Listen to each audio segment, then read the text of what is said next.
இந்த நாளிலும் நம் அனைவருடைய தியானத்திற்கும் வசதியாக நம்முடைய வாக்குத்தத்த வசனமாகிய நியாயாதிபதிகள் 6வது அதிகாரத்தில் அதற்கு கர்த்தர் 23வது வசனத்தை வாசிப்போம். அதற்கு கர்த்தர், உனக்கு சமாதானம், உனக்கு சமாதானம், பயப்படாதே, பயப்படாதே, நீ சாவதில்லை என்று சொன்னார். நீ சாவது இல்லை என்று சொன்னார். உனக்கு சமாதானம், பயப்படாதே, நீ சாவது இல்லை. உனக்கு சமாதானம் என்று ஒருவரை பார்த்து சொல்ல வேண்டுமானால் நிச்சயமாக அந்த மனிதன் சமாதானம் இல்லாமல் வாழ்ந்திருப்பான். பயப்படாதே என்று ஒரு மனிதனை பார்த்து ஆண்டவர் சொல்லி இருப்பாரானால் அந்த மனிதன் பயத்தோடு வாழ்ந்திருப்பான். நீ சாவதில்லை என்று ஆண்டவர் ஒரு மனிதனை பார்த்து சொல்லி இருப்பாரானால் அந்த மனிதன் சாவின் விளிம்பில், சாவு பயத்தோடு கூட ஒவ்வொரு நாளுக்கும் தன்னுடைய வாழ்க்கையை ஓட்டி இருப்பான். ஆம், அப்படி சமாதானம் இல்லாமல் பயத்தோடும் நடுக்கத்தோடும் மரணம் எந்த வினாடி என்னை சந்திக்குமோ என்கிற அச்சவுணர்வோடு கூட வாழ்ந்து கொண்டிருந்த மனிதன் தான் கிதியோன். இந்த கிதியோனை பார்த்துதான் என் ஆண்டவர் சொல்லுகிறார், உனக்கு சமாதானம். இந்த காலை வேளையிலும் இந்த அதிகாலை வேளையிலும் ஆண்டவருடைய சன்னிதானத்தில் வந்திருக்கின்ற எனக்கு அன்பான சகோதரனே, சகோதரியே, நீங்களும் நானும் சமாதானம் இல்லாத ஒரு இருதயத்தோடு கூட பயம் நிறைந்த ஒரு சூழலிலே சிக்கினவர்களாய் சாவின் விளிம்பிலே வாழ்வின் ஓரத்திலே நிற்கிறது போன்ற ஒரு அனுபவத்திலே நீங்கள் நின்று கொண்டிருக்கலாம். ஆண்டவர் சொல்லுகிறது இதுதான், உனக்கு சமாதானம், நீ பயப்படாதே, நீ சாவது இல்லை. ஆமென், ஹல்லேலூயா. நல்லா தானே இருக்கிறேன், நீங்க நினைக்கிறது போல இப்படிப்பட்ட ஒரு சூழல் எனக்கு ஏற்படவில்லையே என்று நீங்கள் சொல்லிக் கொள்ளலாம். அப்படியானால் இந்த ஆண்டு இந்த வார்த்தையை கேட்கிற நீங்களும் நானும் இப்படிப்பட்ட ஒரு சூழ்நிலைகளுக்குள் நேராக போவதற்கான வாய்ப்புகள் ஒருவேளை வரலாம். சமாதானத்திற்காக ஏக்கத்தோடு கூட தவிக்கிற ஒரு தவிப்பு உங்களுக்கு வரலாம்.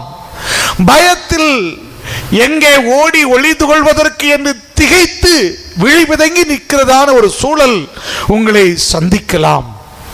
ஆம் கர்த்தருடைய பிள்ளையே, அப்படி இந்த கிதியோனுக்கு இப்படிப்பட்ட ஒரு சூழல் வருவதற்கான காரணம் வேறு ஒன்றும் இல்லை. அவன் வாழ்க்கையிலே அவனை சந்தித்த சில பிரச்சனைகள். வாசிக்க கவனிப்போம். அதே நியாயாதிபதிகள் 6வது அதிகாரத்தின் 3வது வசனத்தை வாசிக்கலாம். இஸ்ரவேலர் விதை விதைத்திருக்கும் போது, இஸ்ரவேலர் விதை விதைத்திருக்கும் போது மீதியானியரும் அமலேக்கியரும் கிழக்கத்தி புத்திரரும் அவர்களுக்கு விரோதமாய் எழும்பி வந்து அவர்களுக்கு எதிரே பாளையம் இறங்கி காசாவின் எல்லை மட்டும் நிலத்தின் விளைச்சலை கெடுத்து இஸ்ரவேலிலே ஆகாரத்தை ஆகிலும் ஆடு மாடுகள் கழுதைகளை ஆகிலும் வைக்காதே போவார்கள். போதும். இங்கே 3 குழுக்கள், மீதியானியர், அமலேக்கியர், கிழக்கத்தி புத்திரர் என்று சொல்லுகிற 3 குழுக்கள் இந்த கிதியோனுக்கு எதிராக, கிதியோனுடைய இன ஜன பந்துக்களுக்கு எதிராக வருவார்கள். வந்து அவர்களுடைய விவசாயத்தை சூறையாடி போடுவார்கள். வேத வாக்கியம் சொல்லுகிறது, நிலத்தின் விளைச்சலை கெடுத்து ஆடு மாடுகளை, கழுதைகள், ஒட்டகங்கள் இவைகளை வைக்காமல் எல்லாவற்றையும் திருடி கொண்டு போய் விடுவார்கள். என்ன நடக்குமாம்? 6வது வசனம் சொல்லுகின்றது, இப்படி மீதியானியராலே இஸ்ரவேலர்கள் மிகவும் சிறுமைப்பட்டார்கள்.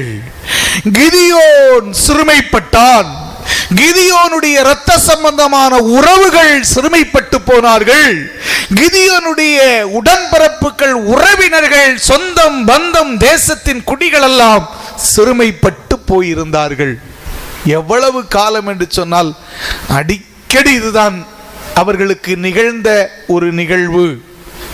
இந்த நாளிலும் கூட உன்னுடைய வாழ்வு ஒரு சிறுமைப்பட்ட ஒரு சூழ்நிலையிலே இருக்குமானால், என் ஆண்டவர் சொல்லுகிறது இதுதான், என் மகனே, என் மகளே, உனக்கு சமாதானமான ஒரு செய்தி இருக்கிறது.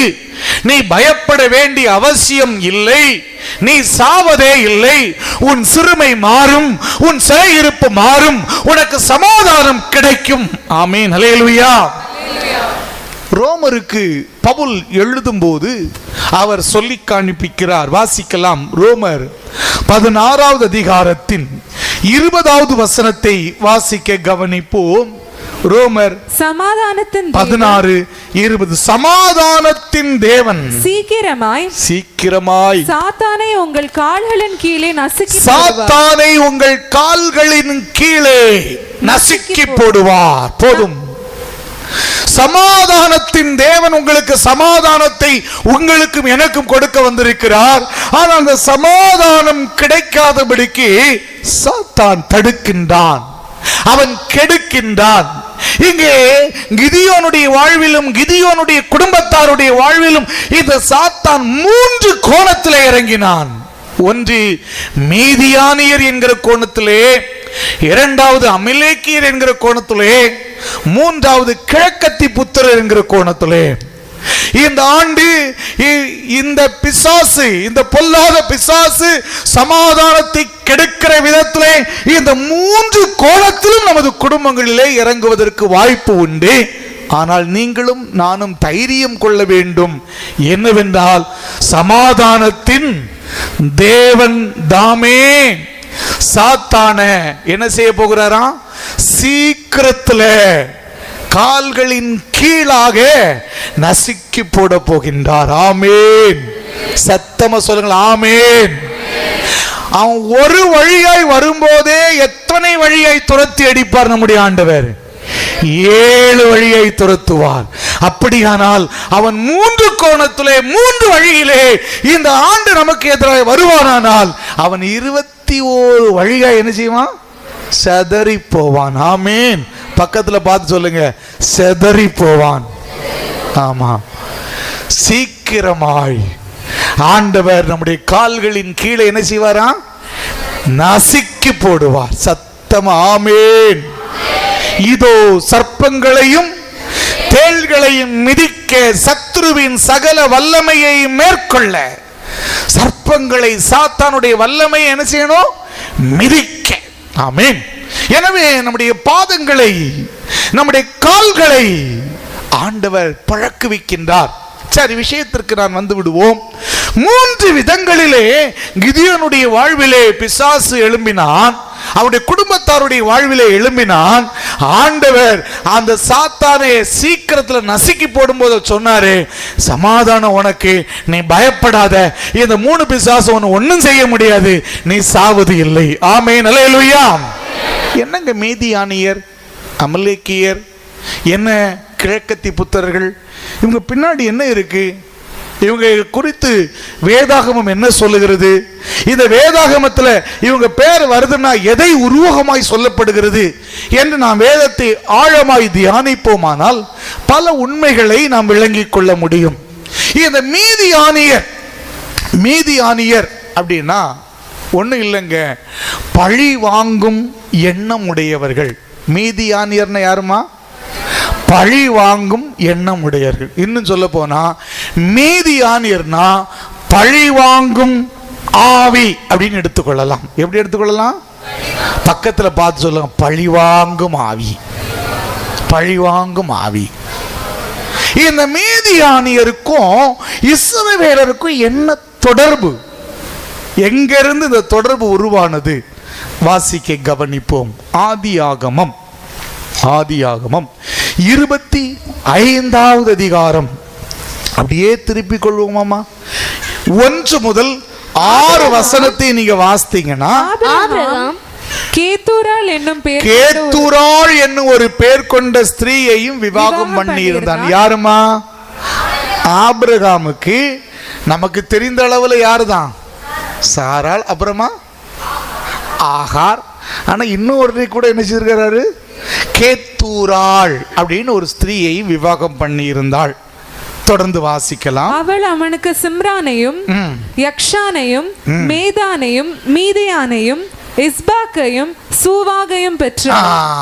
அந்த கேத்தூராள் சில பிள்ளைகளை பெற்றெடுத்தார். அதுல ஒருத்தருக்கு பேரு மீதியான். சரி, 4வது வசனம். மீதியானுடைய குமாரர் ஏப்பா, எப்பேர், ஆனோக்கு, அபிதா. மீதியானுக்கும் பிள்ளைகள் பிறக்கின்றார்கள். நடந்தது என்ன அப்படின்னா, இந்த 5வது வசனத்தை வாசிங்க. ஆபிரகாம் தனக்கு உண்டான யாவையும் ஈசாக்குக்கு கொடுத்தான். ஆபிரகாம் என்ன பண்ணானா, அவனுடைய ப்ராப்பர்ட்டியில மேக்ஸிமம் யாருக்கு தான் கொடுத்தான்? ஈசாக்குக்கு கொடுத்தான். 6வது வசனம். ஆபிரகாமுக்கு இருந்த மறுமனையாட்டிகளின் பிள்ளைகளுக்கோ ஆபிரகாம் நன்கொடைகளை கொடுத்து. யாருக்கெல்லாம் நன்கொடமா? கேத்துராளுடைய பிள்ளைகளுக்கெல்லாம் கொஞ்சம் நன்கொடை. ஷேரை கரெக்டா இந்த ஆபிரகாம் பண்ணல. ஷேரை கரெக்டா பண்ணாததுனால கேத்துராளுடைய பிள்ளைகளுடைய மனசுல என்ன இருந்தாலும் ஏதோ ஒரு வஞ்சகம் இருக்கும். எப்படியாவது பழி வாங்கணும்னு ஒரு எண்ணம் இருக்கும். சரி, இவருடைய தொழில் தான் என்ன? இந்த மீதியானியருடைய தொழில் என்ன அப்படின்னா, அதே ஆதியாகமத்துக்குள்ள வருவீங்கன்னா 37:28 வாசிங்க. அந்த வர்த்தகராகிய மீதியானியர், அந்த வர்த்தகரான மீதியானியர் அப்படின்னா யாருங்க? அவங்க வியாபாரிகள். மீதியானியர் பணம் வைத்து வியாபாரம் செய்கிறவர்கள், பணம் பணம் என்றே ஓடுகின்றவர்கள். இந்த மீதியானியர்கிட்ட தான் யாரை விலைக்கு கொடுத்தாங்க? யோசேப்பை. அவங்க பணத்துக்கு யோசேப்பை விலைக்கு வாங்கிட்டு அவன் அங்கே போய் என்ன செய்யிட்டான்? எகிப்தில் போய் அவன் சேல்ஸ் பண்ணிட்டான். கொஞ்சம் கூட பணத்தை வச்சு கொடுத்துட்டான். மீதியானியர் ஆபிரகாமுடைய வேலைக்கு அந்த அது யாருடைய பிள்ளைமா?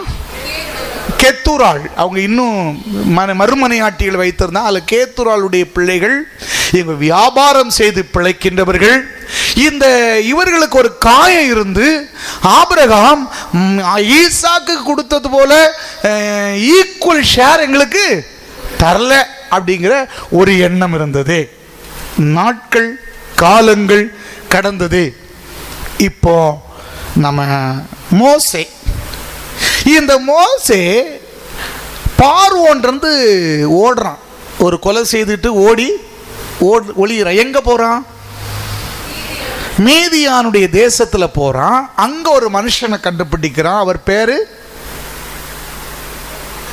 எத்திரோ. என்னன்னா மாமனார்னோன்னா நம்ம மாமனாரையும் நினைச்சு பார்க்கிறோமே. எத்திரோ. இந்த எத்திரோ மீதியானியருடைய அந்த தேசத்துல வாழ்ந்தவன். இந்த எத்திரோ என்ன பண்றான்? நமக்கு தெரியும். இவங்களுக்கு ஆண்டவர் செய்த நன்மைகளை எல்லாம் அறிகிறான். மகிழ்ந்து ஆண்டவரை துதிக்கின்றான். பலி செலுத்தி அவங்களுக்கு சில புத்திமதிகளை எல்லாம் சொல்லிட்டு இந்த மீதியான் தேசத்துக்கு திருப்பி எத்திரோ என்ன செய்யறான்? போகிறான். அவன் ஜெனரேஷன் அங்கே வளருது. என்னாகமம் 22 நீங்க வந்துட்டீங்கன்னா வாசிக்க கவனிப்பிக்கலாம். முதவசனம். பின்பு இஸ்ரவேல் புத்திரர் பிரயாணம் பண்ணி எரிகோவின் கிட்ட இருக்கும் யோர்தானுக்கு இக்கரையிலே மோவாபின் சமனான வெளிகளில் பாளையம். 4வது வசனத்தை வாசிங்க. மீதியானியரின் மூப்பரை நோக்கி. மீதியானியரின் மூப்பரை நோக்கி. யாரு? நோ, மோவாபியர். இப்போ இந்த மீதியானியர் யாரு கூட மிங்கிள் ஆகுறாங்க? மோவாபியரோடு கூட மிங்கிளாகி இவங்க யாருக்கு எதிராக எழும்புறாங்க? இஸ்ரவேலருக்கு எதிராக. எந்த உதவியை நாடுறாங்க? மோவாபியர் மீதியானியர் 2 பேர் சேர்ந்துட்டு யாருக்கு உதவி நாடுறாங்க இஸ்ரவேலர்களை அழிக்க? பிலேயாம் என்கிற மந்திரவாதிய கவனிக்கணும். இவனுக்கு ஏற்கனவே என்ன இல்லை, இவனுக்கு பணம் குறைவு என்கிற ஒரு எண்ணம் உண்டு. அவன் இவர்களை வீழ்த்துவதற்கு முயற்சிக்கின்றான். இப்ப மோவாபியர் இவங்களுக்கு ஹெல்ப் பண்றாங்க. இப்ப மோவாபியரோடு கூட இணைந்து பிலேயாமை கூலி பேசி அழைக்கின்றார்கள். விளைவு நமக்கு தெரியும். வெற்றி யாருக்கு தான்? யாருக்குமா? இஸ்ரவேலருக்கு தான். அவன் ஒரு தவறான ஒரு ஆலோசனையை சொல்லிட்டு போயிட்டான்.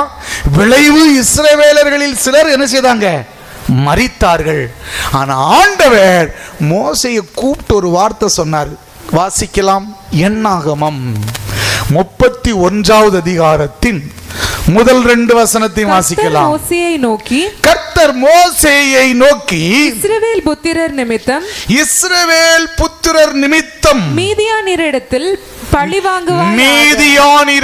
நீ என்ன செய்யணும்? பழி வாங்குவாய். ஏன் இந்த பயலுக யார் கூட சேர்ந்தானுங்க? மோவாபியர்ட்ட சேர்ந்தாங்க. பிலேயாம கூலிக்கு அழைச்சாங்க. இஸ்ரவேலருக்கு பெரும் தீங்க செய்தாங்க. அதனால மோசே இது மீதியானியர்ட்ட நீ என்ன செய்யணும்? பழி வாங்கணும்.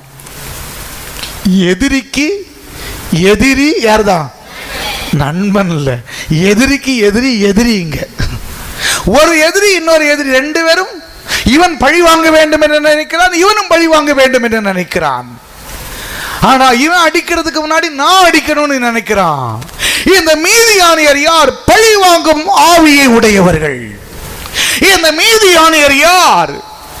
எனக்கு ஈக்குவல் ஷேர் கிடைக்கலன்னு சொல்லி அந்த பணம் இவர்களை எப்படி வேதனைப்படுத்துறன்னு சொல்லி துடிக்கிறவன். அதனாலதான் இந்த மீதியானியர்கள் இந்த கிதியோனுடைய காலத்துல இஸ்ரவேலருக்கு எதிராக எழும்பும் போது அவங்களுடைய விவசாய நிலங்களை எல்லாம் என்ன செய்தாங்க? சூறையாடினார்கள். பொருளாதார சேதம் ஏற்படுத்தினார்கள். ஒட்டகம், கழுதை, ஆடு, மாடு இவைகளை ஓட்டி சென்றார்கள். அந்த மக்கள் எல்லாம் இவங்க நிமித்தம் ரொம்ப சிரமப்பட்டார்கள். ஏன்னா பழி வாங்குகிற ஆவி இவர்களை துரத்தி கொண்டே இருந்தது.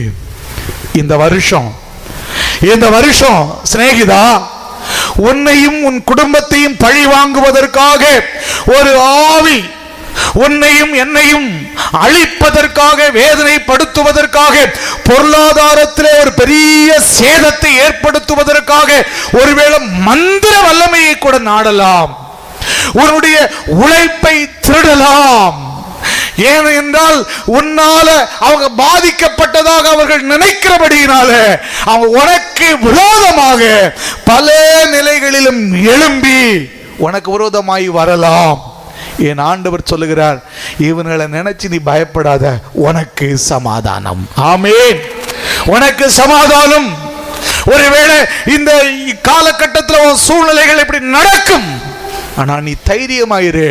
இவர்களால ஒன்னு செய்ய முடியாது. ஆமென். சத்தத்தை உயர்த்தி ஆமென். இந்த மீதியானியர்களால ஒன்னும் செய்ய முடியாதுமா. அவன் திரளாய் வரலாம், பவுஞ்சாய் வரலாம், அவன் எப்ப வேணாலும் எப்படி வேணாலும் வரலாம். ஆனால் இந்த மீதியானியர்கள் நம்மை மேற்கொள்ளவே முடியாது.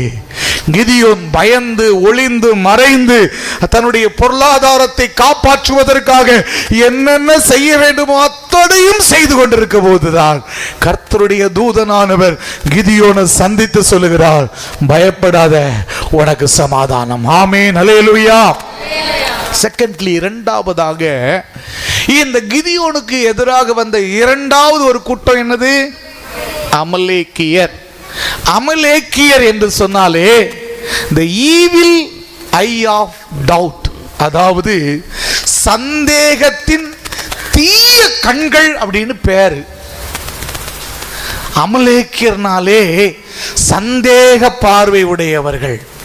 உங்களை நேர பார்க்கவே மாட்டாங்க, உங்க நிழலை பார்ப்பாங்க.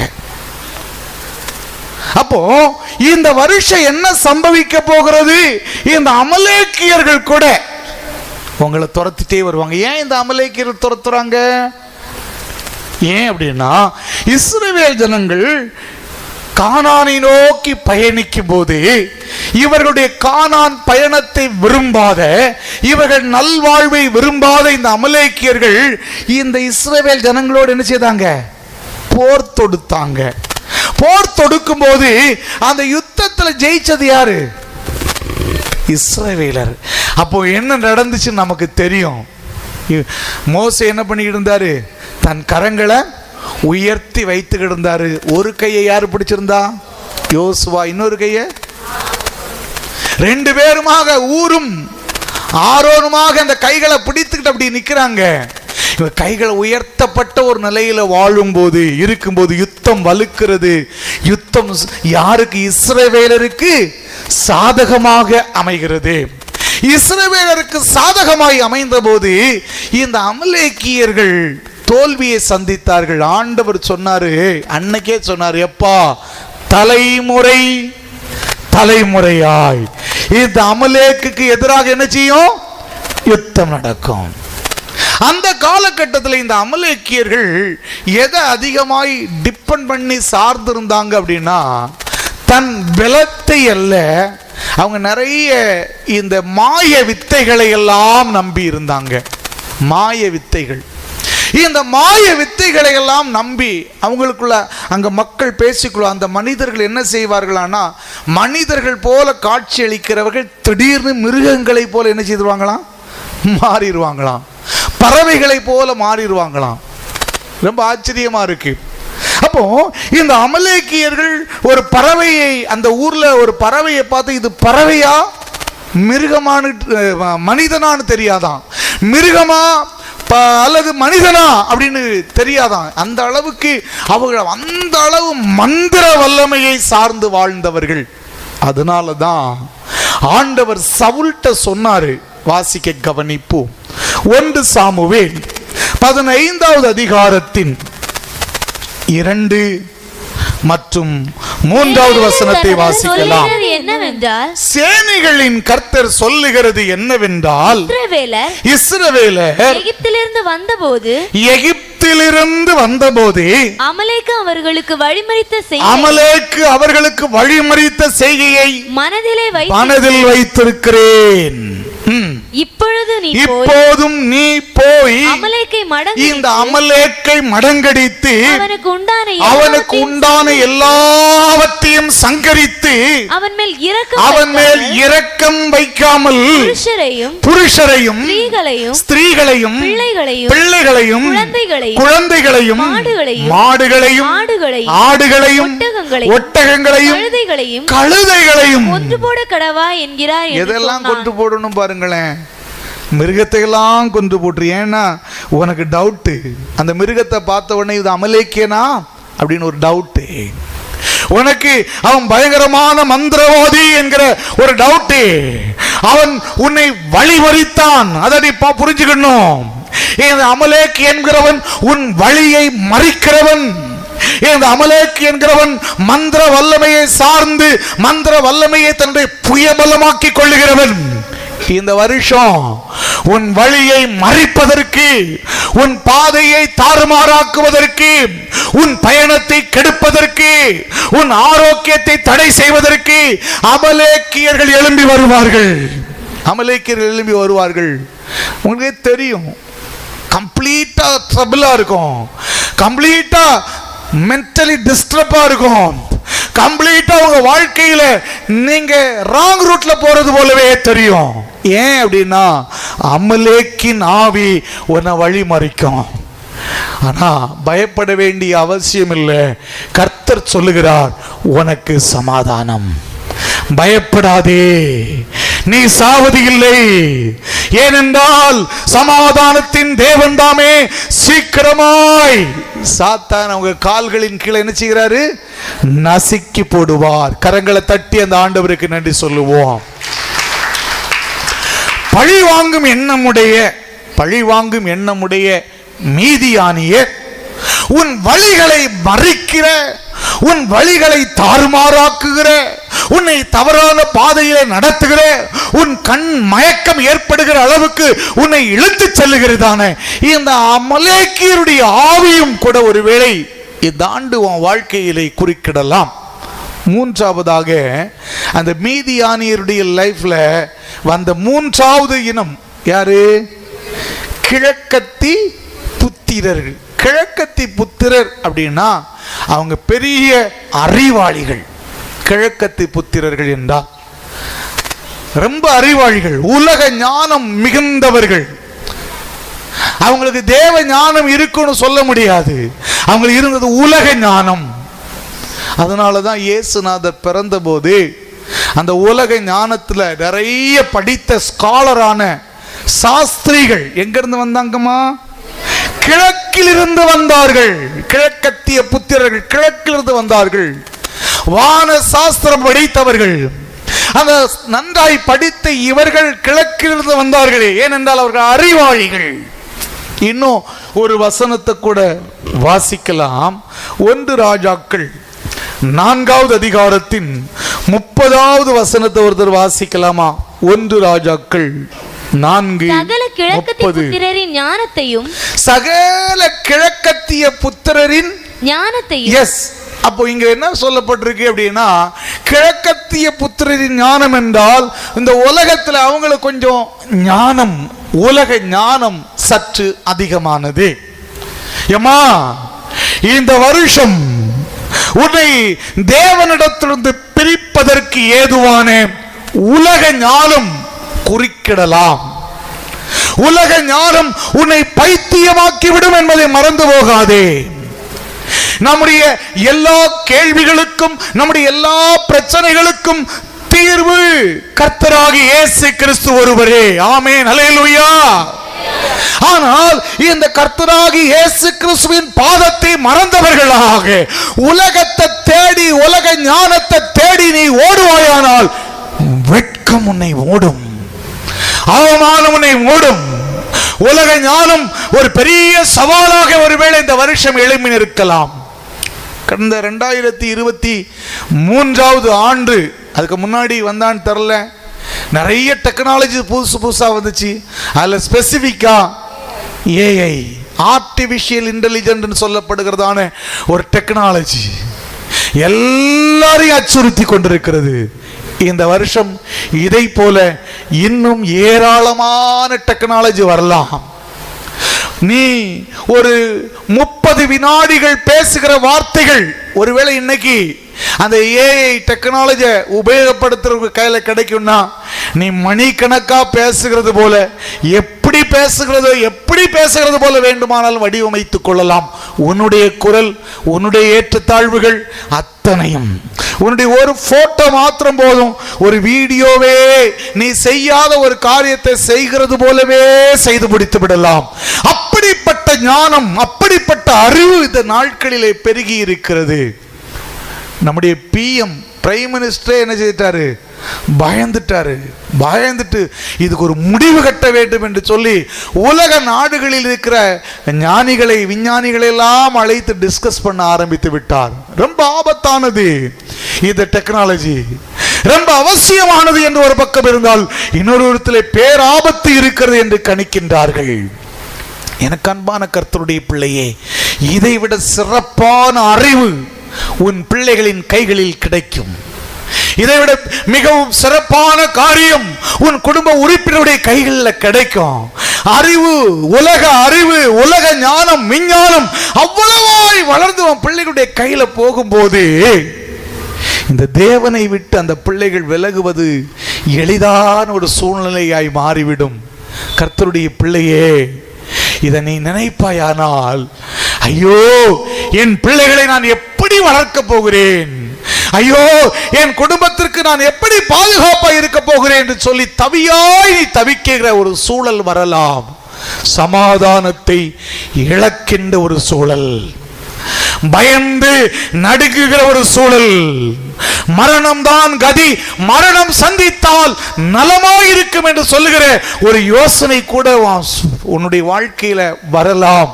ஏன்னா இந்த ஞானம் உனக்கு எதிராய் அப்படிப்பட்ட ஒரு யுத்தத்தை பண்ணும். இந்த உலக அறிவு அப்படிப்பட்ட ஒரு போர் தொடுக்கும். விசேஷமாய் கர்த்தருடைய பிள்ளைகளுடைய பெயரை கெடுப்பதற்காக, கர்த்தருடைய பிள்ளைகளுடைய வாழ்க்கையை சிதைப்பதற்காக இந்த பிசாசு கர்ச்சிக்கிற சிங்கம் போல எழும்புவான். ஆனா ஒன்று மாத்திரம் புரிந்து கொள்ள வேண்டும், கர்த்தரே என் தஞ்சம் என்று விழுந்து கிடக்கிற தேவனுடைய பிள்ளையே, என் ஆண்டவர் சொல்லுகிறார், உனக்கு சமாதானம். ஆமென். இப்படிப்பட்ட ஞானம், இப்படிப்பட்ட அறிவு இந்த உலகத்தை மயக்கலாம், இந்த உலகத்தை கெடுக்கலாம், உலகத்திற்கு பெரிய சவாலாக நிற்கலாம். ஆனா நீயும் நானும் ஆண்டவரை சார்ந்திருக்கிறபடியால் நமக்கு சமாதானம். நாம் பயமில்லாத ஒரு வாழ்க்கை வாழ்வோம். நாம் சாக வேண்டிய அவசியம் இல்லை. கர்த்தர் நமக்கு ஜீவனை கொடுக்கின்றார். ஆமென். ஹல்லேலூயா. சத்தத்தை உயர்த்தி ஹல்லேலூயா. சரிங்க, அவர் எனக்கு சமாதானம் கொடுப்பதாக, பயப்பட வேண்டாம், நீ சாவது இல்லை என்று வாக்குத்தத்தம் பண்ணினாரே. நான் ஏதாவது செய்யணுமா அப்படின்னு கேட்டீங்கன்னா ஒரே ஒரு வசனத்தை வாசித்து முடித்து விடுவோம். வாசிக்க கவனிப்போம். ஏசாயா தீர்க்கதரிசியின் புத்தகம் 48வது அதிகாரத்தின் 18வது வசனத்தை ஒருத்தர் வாசிக்கலாம். ஏசாயா 48:18. என் கற்பனைகளை கவனித்தாயானால் நலமாயிருக்கும். அப்பொழுது உன் சமாதானம் நதியை போலவும். என் கற்பனைகளை கவனித்தாயானால் நலமாயிருக்கும். அப்பொழுது உன் சமாதானம் நதியை போலவும், உன் நீதி சமுத்திரத்தின் அலைகளை போலும் இருக்கும். கரங்களை தட்டி என் கற்பனைகளை கவனித்தாயானால். இந்த பரிசுத்த வேதாகமம் முழுவதும் தேவனுடைய கற்பனைகளால் நிரம்பி இருக்கின்றது. ஒவ்வொரு வார்த்தைகளும் பொறித்து வைக்கப்பட வேண்டியவைகள், ஒவ்வொரு வார்த்தைகளும் நம்மை உருவாக்கக்கூடியவைகள், ஒவ்வொரு வார்த்தைகளும் ஒரு தச்சனுடைய கையிலே, ஒரு ஆசாரியுடைய கையிலே, அல்லது சித்திர வேலை செய்கிறவருடைய கையில் இருக்கிற ஒரு உளியை போல உங்களையும் என்னையும் செதுக்கக்கூடிய ஒன்று. இந்த கற்பனைகளை கவனித்தாயானால் நலமாயிருக்கும். கவனிக்கிறதே இல்லையம்மா, கவனிக்கிறதே இல்லையே, அதை எப்படி கடைபிடிக்க வேண்டும் என்று யோசிக்கிறதே இல்லையே. பரிசுத்த வேதாகமத்தில் எனக்கு என்ன கற்பனை சொல்லப்பட்டிருக்கிறது? புருஷனானவனுக்கு, ஸ்திரீயானவளுக்கு, வாலிப பிள்ளைகளுக்கு, வயோதிப தாய்க்கு, வயோதிப தகப்பனுக்கு என்ன சொல்லப்பட்டிருக்கிறது என்று கவனிக்கிற மனமே இல்லாமல் வாழ்ந்து கொண்டிருக்கிறோமே. கவனிக்க மனமில்லாமல் இருப்போமானால் சமாதானம் எங்கே? சமாதானம் சமாதானம் என்று தேடி அலைவோமானால் வனாந்தரத்தை தான் காண்போம்.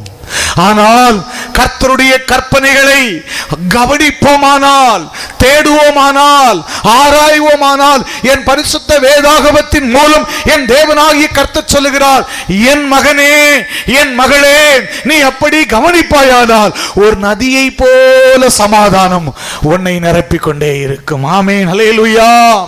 சத்தத்தை உயர்த்தி ஹல்லேலூயா.